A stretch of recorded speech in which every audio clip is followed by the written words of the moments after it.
Hi guys! Kamusta kayo? Ito tayo, harapin na natin. Ito yung madalas ay nare-receive ko rin talaga. Please, this year 2026, anong update sa relasyon ng Don Bell? Donnie Pangilinan at Bel Mariano. Actually, to be honest guys, napanaginipan ko si Donnie nitong, sumasang-ayon ng ilang ingay, nitong nakaraang araw. Walang tamis. Hindi ko naman siya iniisip. Pero baka iniisip niya ako. Charot! Iniisip niya ako. Pero subukan natin, hinga ng guidance, energy check tayo sa connection nila. Timing lang siguro kayo pumasok sa panaginip ko si Donnie. Eto na, kuha tayo ng guidance. Kamusta ba ang Don Bell? Kamusta ang kanilang connection, relasyon ngayong 2026? Agad-agad, simulan na natin ito. Donnie Pangilinan, Bel Mariano, guidance. Kuha muna tayo ng pinaka-advice para sa kanila. Guidance advice for Don Bell. Ano man ang aangat dito, ika-clarify natin, ha? Kamusta ang koneksyon ng Don Bell? Gabay po. Okay. May umangat. May tumalon. Hindi natin pipigilan. Ano kaya ito? Wait. Don't rush into it. Allow nature to take its course. Kumbaga, let things flow naturally sa connection ng dalawang ito nang walang control, walang pagpipigil, or walang pagmamadali. Okay, wait. Sige po. Wait lang daw tayo. I-clarify natin ito. Anong gagamitin natin? Okay, kuha tayo ng clarifications. Any clarifications for Don Bell this 2026? Message for Don Bell.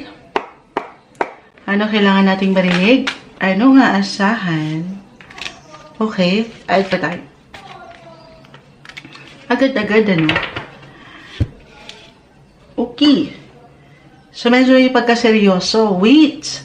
Kasi along dito sa ilang bumabagsak sa kanilang baraha, I will be honest, may ilang challenges, difficulties, struggle ng buhay niya, napaka-normal. Okay. Kamusta sila ngayon? Ito yung ngayon, ha. Of course, pwede itong mabago. Don Bell, nothing is yet set in stone. Patuloy na merong changes sa ating buhay. Everything is temporary. Yan ang ating reality. Meron ba silang project together ngayon? Medyo nakukulangan ako doon sa communication, sa connection. Although, go with the flow, or meron namang looking forward sa kanila. Kaya siguro wait, kalma lang, baka busy sila sa kanilang priority. Ganun ba yun? May ilang challenge. Saan yan? At work. Kung magiging practical po tayo. May ilang bigat. May ilang obligations, responsibilities na umaangat na in a way, maaaring hindi lang sila masyadong nabibigyan ng pagkakataon right now to connect, to communicate, pero sasabay lang. Okay? Maaaring may ilang delays lang. Ito talaga yun. May ilang kabagalan. Okay? Mainip. Wait daw. Sabi ni Oracle sa kanila. Kalma lang. Or ito naman yung napapaangat nila, no? Kalma lang. Kasi maraming tumatakbo sa isip nila. Maraming plans. Pero hindi lang ito nabibigyan ng something action right now kasi marahil po dito sa ilang obligations, work, money, sa ilang commitments, kung magiging practical tayo. Sige. Ano itong iniisip? Kasi na-mention ko iniisip. Para meron namang iniisip may plano sa koneksyong ito. Ano kaya ito? For Don Bell. Guidance, advice, message. Ano pang kailangan nating marinig? Ano nga asahan nila ngayong taon, 2026? In a way, ito yun yung ngayon, medyo busy ba sila? And very productive yung energy na wala silang masyadong connection, communication.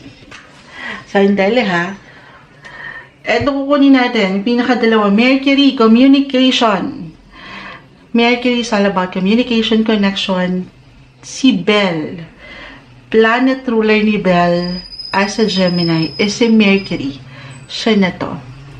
Pero regardless sa zodiac sign, guys, actually, may pagka-busy siguro. Para saan mo siya? Sa pangarap. O yung hiningi kasi natin, ano yung plano, ano yung iniisip. Looking forward to connect pa rin naman. Okay? Sadyang minsan, hindi lang sila nabibigyan ng pagkakataon. Medyo umangat yung solitude, alone time, pag-iisa, pagiging independence, and practical. Kasi patungo sila dito, ito yung patuloy nilang hinaharap yung kanilang mga pangarap. Or why not, para sa pangarap ng bawat isa, sa isa't isa. Ito, ika-clarify natin. Gusto ko bang mag-add? Excited ang baraha Add pa po tayo for Don Bell. Anong aasahan sa koneksyong ito? Bukod sa, definitely, maaaring meron pa rin connections, collaborations, dito po yun. Partnership. So, looking forward pa rin sila dyan, marahil kaya umangat. Meron ba silang kanya-kanyang project? Ayan o. Sandali ha, nagagalit, umaga-umaga tayo. Daytime pa tayo, pero tumatalon po, kukunin ko lang yung bumagsak. Okay. Cancer energy, regardless po sa zodiac sign, this is about home. Pangarap? Actually, ako to I have my sun sign in Cancer. Sabi ko na sa inyo, iniisip din ako ni Donnie. Charot, baka magalit ang lahat, huwag niyo ako i-bash. Alam mo kasi crushy ko rin si Donnie. Ang pogi-pogi kasi ng batang yan. Parang kasi edad lang yan ng kapatid ko. Pero ito na nga. Cancer energy regardless sa zodiac sign po. Feminine, mother figure, home, family, yung comfort, security, stability. Ito kasi yung pangarap nila. Patuloy nilang nilalaban yung mga pangarap nila. Especially kung sino ba sa kanila ang higit na makamami. Cancer is all about emotions, feelings, home, homey, comfort, or may plano na ba sila, or magkakaplano sila na why not magsama na sa isang bubong. Gusto niyo yun? Hindi, ito i-clarify natin. Binabati tayo ng mga chicken. Magandang umaga po. Ito na, clarify natin to. Bakit ito yung mga bumagsak? Anong iniisip nila? Anong plano? It's all about feelings, dreams, hopes, wishes, connections, communication. Guidance advice para sa Don Bell. Gusto niyo yun? May mga chicken joy. Ano kailangan nating marinig? Kamusta sila? Anong aasahan nila? 2026. Four of Pentacles. 4. About security, money, pagiging generous. Okay. Marahil ay umaangat talaga yung priorities ngayon. Yung ilang goal po nila sa tahanan, pamilya, kung magiging practical tayo dito ha. Nagiging generous ang mga puso nila sa mga taong ito sa kanilang paligid. Yung mga dahilan nila. Na hindi nila masyadong napapaangat yung connection sa pagitan nilang dalawa ngayon. Ito yung ngayon guys. Wait lang daw. Kasi maaaring na delay lang. Pero papunta sila doon. Okay, add pa tayo. Anong iniisip ng mga to? Anong ganap? Anong asahan sa connection ng Don Bell? Sa love team na Don Bell. Advice? 6 of Cups. Ito na yon, yung memories na nabuo nila together. Andito pa rin yun. Hindi yun nawawala guys. Kumbaga, this is something na babalik at babalikan nila at papahalagahan nila. Yung mga memories together. Or ito yung nararamdaman nila, nagka-flashback, throwback yung energy, kasi it's about feelings, emotions, lalo na kapag mag-isa lang sila, napapaisip sa kung ano yung mga pinagsaluhan nila. Gusto niyo yun, pinagsaluhan. This is about the past, yung mga bond, emotional bonding nila together. Kaakibat na yan. Okay, hindi na mawawala. Mag-add pa tayo for Don Bell. Ano nga asahan nila sa kanilang relationship, connection, 2026? First house. I have no idea kung anong ganapan totally. Pwede nyo akong i-correct, i-comment nyo yung mga opinion ninyo. Pero kasi possibly right now, parang umangat yung me, myself, and I, yung energy, yung ilang priorities talaga nila. Physical, mental, emotional, financial, andyan na lahat. Na hindi naman sa nakakalimot sila. Again, ito na yun, yung connection nila, kung ano yung mga pinagsamahan nila. Hindi na yung mawawala, guys. Pero sa ngayon, very practical, realistic yung approach. Marahil gusto nilang tumayo sa kanilang sariling mga paa, sa sariling career. Meron bang nagsosolo ngayon? Yung ganong atake. But it doesn't mean na hindi sila looking forward sa isa't isa. May pagka-busy lang. Okay? Ano nga asahan ng Don Bell this year? Guidance, advice, message po. Don Bell, Donnie Pangilinan, Bel Mariano, guidance advice, Jupiter. Okay, meron positive po yan. Merong good luck. Jupiter is the planet of travel.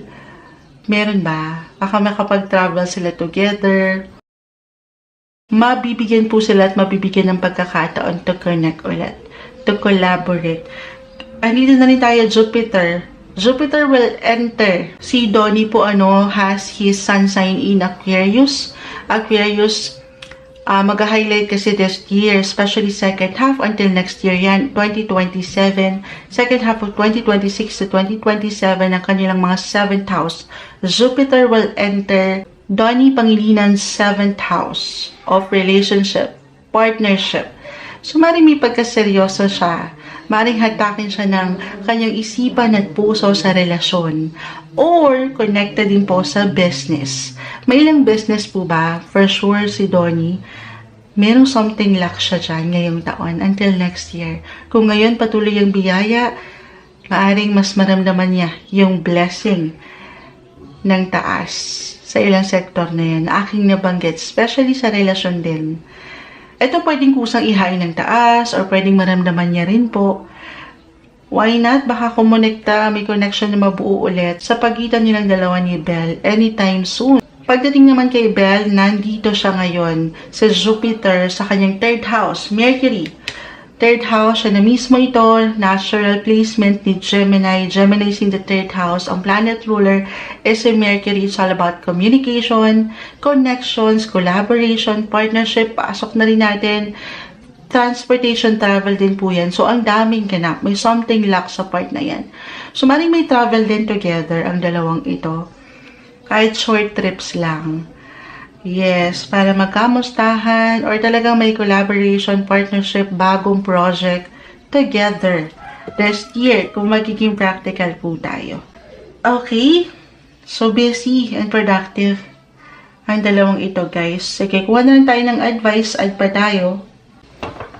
Sa ilang barahang bumagsak, guys, add na lang tayo ng message for Don Bell 2026 guidance message.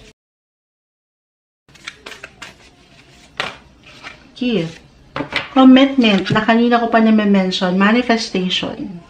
Sa ilang dreams nila, pangarap nila sa buhay, pamilya, trabaho, pera, or sa relasyong ito. Maaring may na-manifest nilang bawat isa. Tahimik lang, wait, nasa waiting game sila.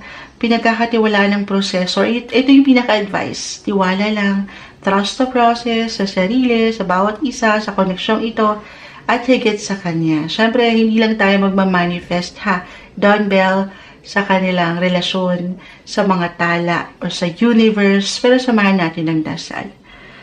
Ayan, manifestation and commitments. Ito yung umaangat para sa Don Bell update reading for 2026. If ever meron kayong suggestions na gusto nyong basahin naman natin next time, na inyong mga favorite couples, love teams, celebrities, personalities, ayan, comment lang kayo, guys. Or kung gusto nyong bigyan ulit natin ng reading ang Don Bell, why not? Comment lang po kayo. Tapos tulungan nyo na si Moonchild, guys, ha. Samahan nyo po ng tanong kahit ilang questions. Tapos mamimili na lang po ako, ha. Kasi hindi ko rin alam kung anong gusto nyong itanong natin sa baraha. Okay, thank you so much. Until next time, another session tayo ulit ha, ng Charot, Tarot. Mensaheng gabay lamang po.